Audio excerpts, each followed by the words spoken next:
tienes que saber. Bienvenidas y bienvenidos. Hoy nos metemos con un concepto que, usamos todo el tiempo. La civilización.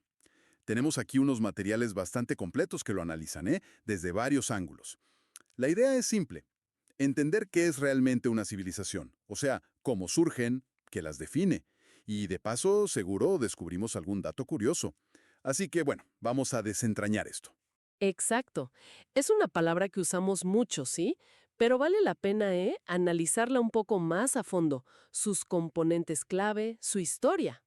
Empezando por el origen mismo, ¿no? Que está ligado a la ciudad, del latín civitas. A civitas, ciudad.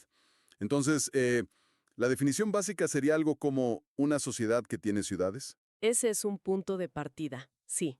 Es crucial. Las civilizaciones, digamos, suelen ser sociedades complejas, muy complejas a veces.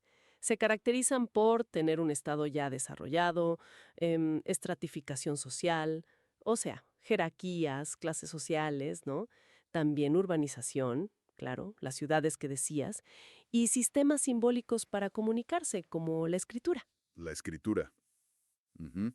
Eso parece importante. Pero siempre está presente. Es indispensable. Generalmente sí. Fue, bueno, fundamental en muchos lugares, ¿no? Como en Sumeria, para la administración, el comercio, llevar cuentas. Pero, ojo, hay excepciones notables. Los incas, por ejemplo. Ellos no usaron la escritura como la conocemos, sino los quipus. Los quipus. Cierto. Siva, casi siempre basada en cereales que se pueden guardar, generan excedentes. Ajá, excedentes. Eso. Y con excedentes viene la división del trabajo. O sea, no todo el mundo tiene que cultivar. Y claro, estructuras políticas, económicas más elaboradas. Eventualmente hasta el uso de moneda. Entiendo.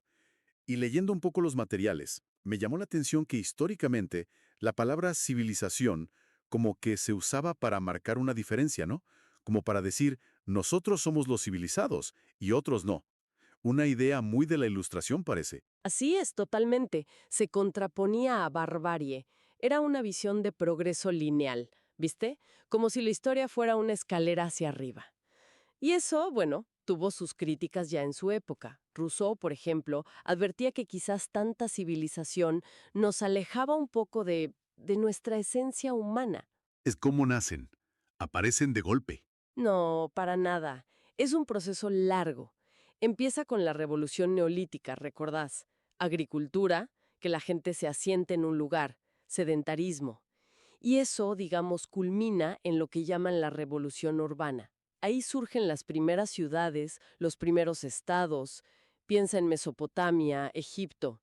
Aunque ojo, también hubo desarrollos independientes en otros lados, como Caral Supe, en Perú, una cosa increíble, de las más antiguas de América. Caray. Sí. Y acá encontré un dato que me pareció interesante. Sobre el clima. Parece que algunos estudios sugieren que épocas de sequía pudieron haber como empujado a la gente a juntarse y construir ciudades amuralladas, como para protegerse, organizar los recursos. Es un buen punto, sí. El clima siempre influye. Y volviendo al excedente de alimentos, eso es lo que permite la especialización. Ya no todos son agricultores. Surgen los soldados, los artesanos, los sacerdotes, los que administran. Y eso, bueno, dispara la complejidad de todo. Social, política, económica. Ahí nacen los mercados más formales y, con el tiempo, la moneda para facilitar todo ese intercambio. Claro. Pero, a ver, ¿más complejo siempre significa mejor? Leí algo en el material sobre la estatura promedio de la gente, que me dejó pensando. Ah, sí. Ese es un punto fascinante, la verdad. Y cuestiona mucho esa idea de progreso fácil. Hay estudios de restos óseos que indican, por ejemplo, que la gente en la Edad Media europea en promedio era más alta que durante el Imperio Romano o incluso al principio de la Edad Moderna. ¿En serio? Sí, sí.